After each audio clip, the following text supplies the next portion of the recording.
Damn.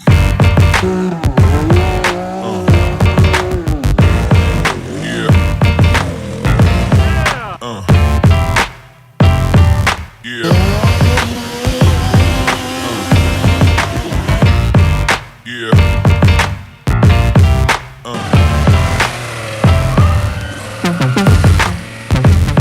What's happening?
Alright, what's up guys? Sunday night. It's our last riding night. And we're going to check out the Dirty Turtle track. Get some laps, some in-cab GoPros, drone footage. I believe Billy's going to let me drive his machine and Justin will let me take his machine for a few laps. So, since the, Yamaha's broke and I'm too lazy to change the shaft, whatever. And yeah, Billy's about to give her a little rep. Let's see him huck this 65-foot table maybe. Cowabunga.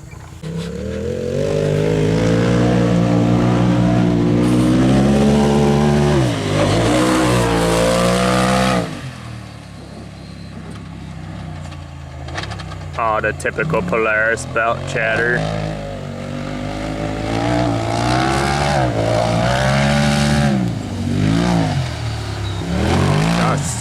Just sending it.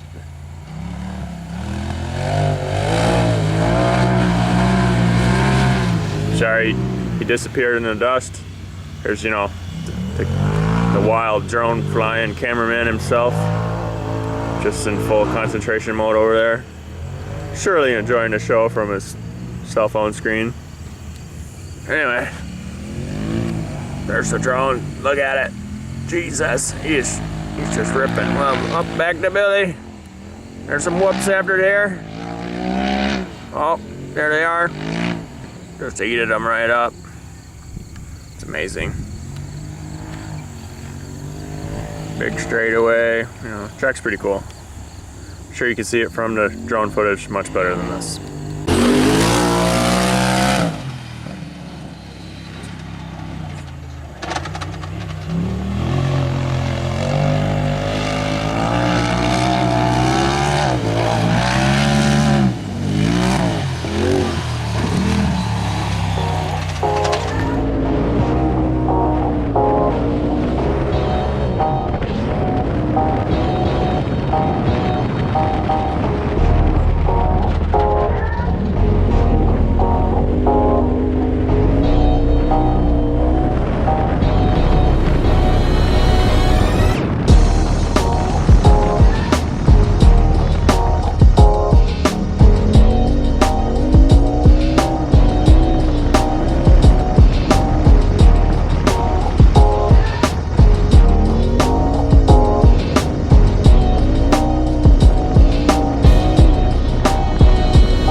Fun.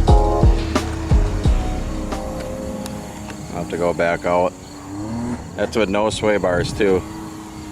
The Dynamix really works good. Again, just so I put it on the screen, maybe the GoPro would have got it, but it showed like when you were in a corner it would stiffen up the outs. It was crazy. It was wild. I was pumped. But Justin's out now.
Alright, so Justin just got done. Sorry the film's bright because it's like dusk and dusty.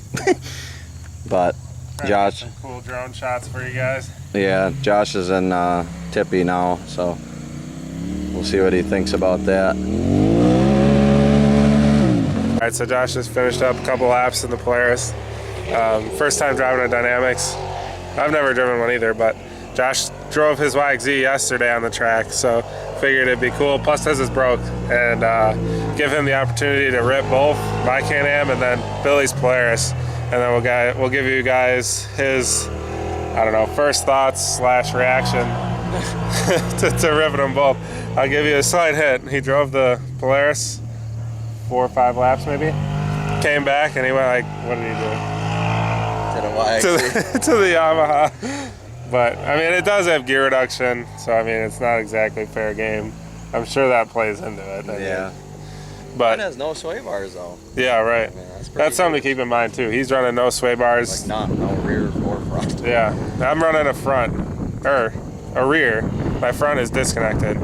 So it's a little tippy, but I mean, it's definitely fun enough to go rip and have a blast with. Yeah. So, I mean, it obviously wouldn't be ideal for racing a track like this, but it does show that, you know, you can get like more flex out of no sway bars and still shred a track if you want to. So we'll see some clips of Josh ripping the Can-Am here next, I think, and then we'll get back to you with what Josh thinks.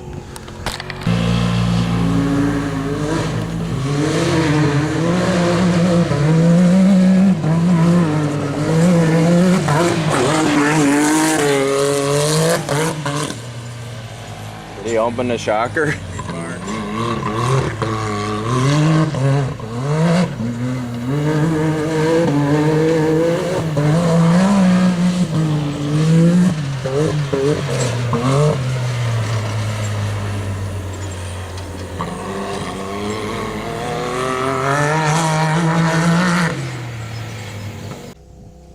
Okay, final verdict.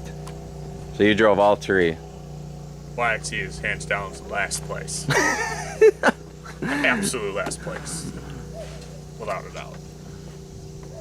Like, what's worse? I mean, like, what's... I could give like a comparison. Like, what's bad about it compared to It's the... slow. You're running all your sway bars too. I have all my Yeah. sway bars.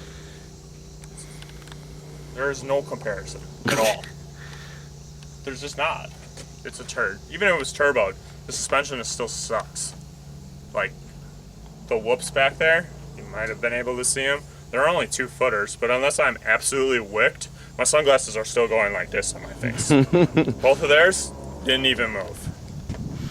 Like, the Polaris feels extremely smooth and buttery, and like it's easy to get comfortable in it. And the Can-Am is like, it's plush, and it's easy to be comfortable in that too, but you gotta get used to like there's a lot of feedback in the steering wheel and like all the chatter and stuff. So it's like, from driving the Polaris to the Can-Am, that's the biggest thing I noticed. The suspension on both rock. Like, Yeah, the input to the steering wheel is what I noticed the most, and that's probably because I ran portals and about died when it ripped the wheel out of my hand every time.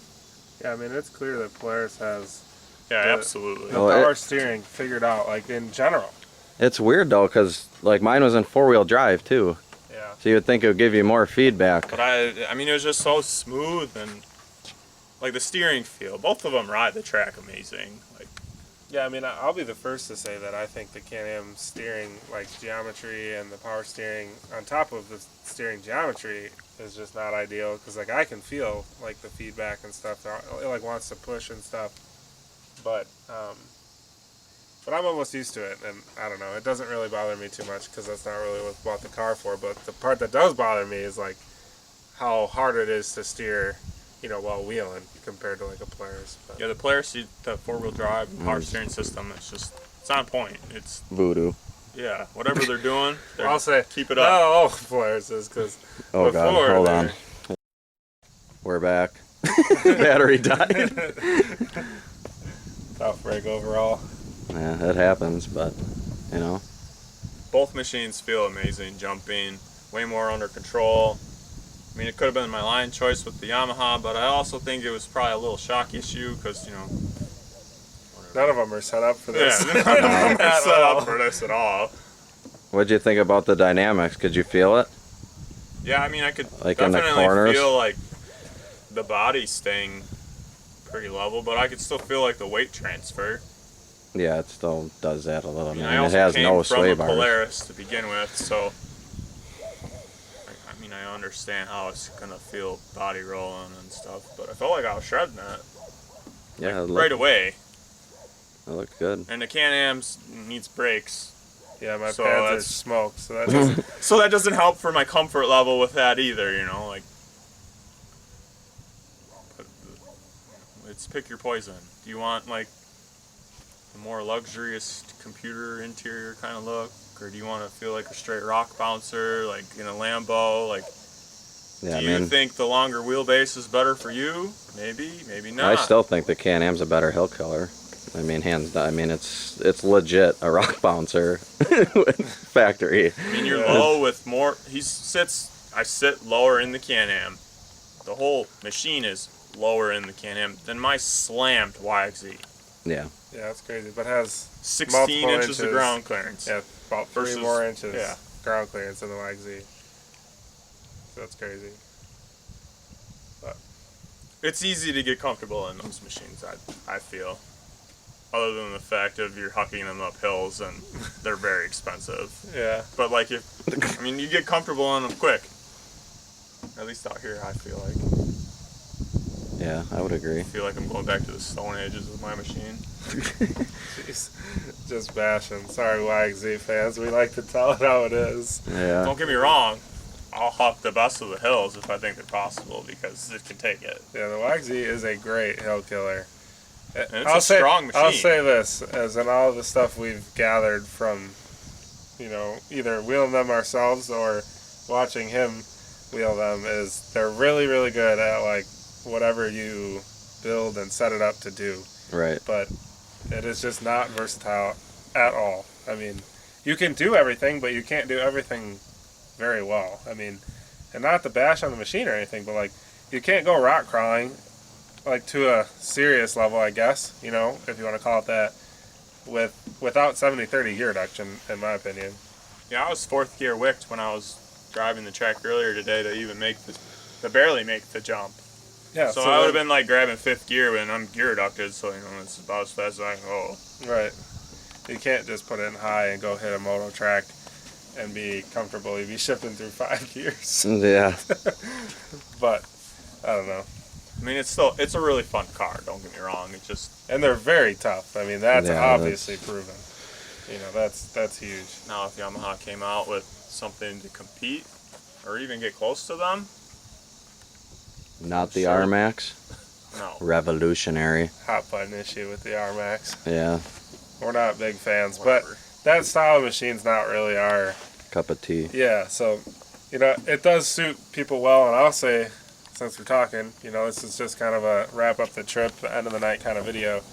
My thoughts on the R-Max Quick is, not to bash it, but like, it's just not what we expected out of Yamaha, being that the YXZ's been around since 2016.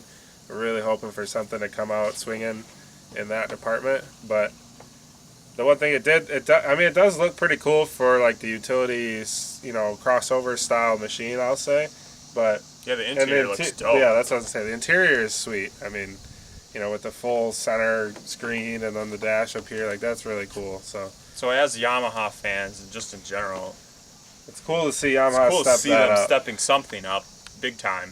So maybe they're leading into something. I just hopefully. really hope they come out with another all new like sport machine that can do more than just be slammed and rip trails. Yeah. I don't know. I think that pretty much wraps it up. Anybody else got anything? It was a great weekend.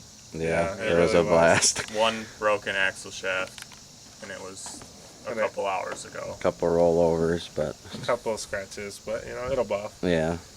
I only winched once because, rolled right into the side of the hill. Couldn't move. So if you guys didn't see the rest of the videos, this one was just the track, obviously. Go check them out. There's probably maybe 2 or 3 before this video. We hit a bunch of the rock bouncer stuff. Pretty much anything that looked doable, we hit it, I guess, Yeah, pretty much. with a side-by-side. I'm sure somebody can come out here with a bouncer and show us, you know, some more wild stuff. Because there were some hills where we looked at and we're like, no. You know, like the concrete wall that you bumped once or twice. I don't think it's side by side. No, but I gave it a solid bump. I was ready to huck it if I thought there was a minute chance I could. There might have been if the top wasn't like. Yeah, it was like undercut. Yeah, you would have just drove out. If you made it to the top, which would have been in a feat in itself, then you're just gonna frame out and then have to back down. So it's. But we were here for 2 days. I mean, we tried a lot of stuff. We had a blast, and hope you guys enjoyed it. It's probably also, I'm gonna just add, it's probably a good 2-day park. Like you could probably cover the whole park, you know, in depth. If you like to. If you like to send it. If you like to get up the hills. Right. It's the deceiving hills are the scary ones. Yeah. Yeah, I mean, I looked at one hill, and I'm sure you've seen me winching out of the top of it, straight up. Yeah. That's what it's called, straight up. It didn't look straight up from the bottom. I'm like, I'll hit that.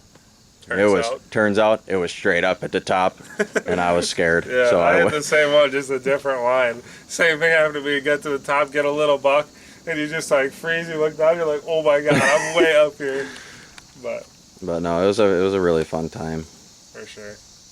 I honestly say if I thought the Yamaha could make it, I literally hit everything here that I thought the Yamaha could make. And I feel like watching the three of us, our confidence is through the roof.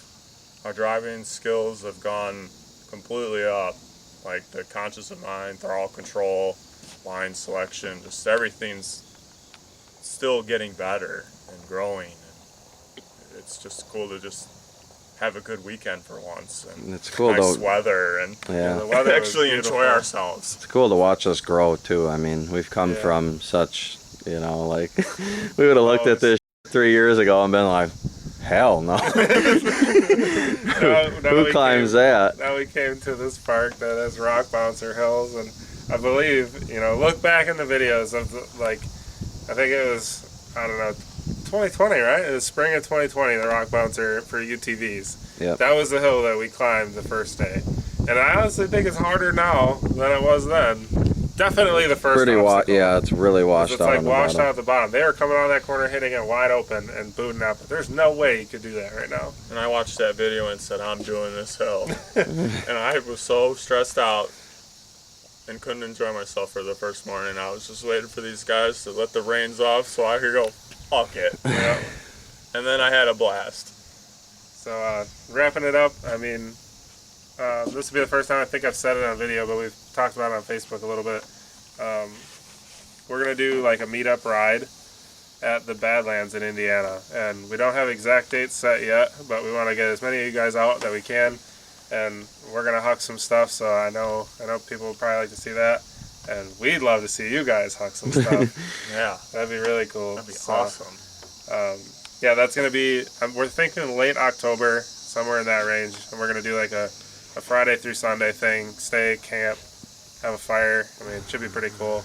And the Badlands, I know it's pretty far for some of you guys, I'm sure, but they got definitely enough stuff to keep you entertained for the weekend. So I wouldn't hesitate traveling, in my opinion. I mean, they got sand dunes, they've got a few trails, wood everything gnarly in the rock quarry. Tight woods trails that you can rip through. They got mud if you're into that. Monster sand hills, you can jump some dunes. So it'd be a good time. I mean, we'll obviously do our best to put on a show and show you guys what these hills look like in person. If you haven't been to some of these parks and stuff, and you can't really like relate to something that you've seen and we've hit, it's hard to put it to. Camera never does justice. Yeah, absolutely. Perspective.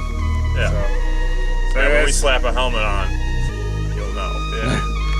So anyways, thanks for watching, guys, and we'll see you on the next one. Thanks, guys.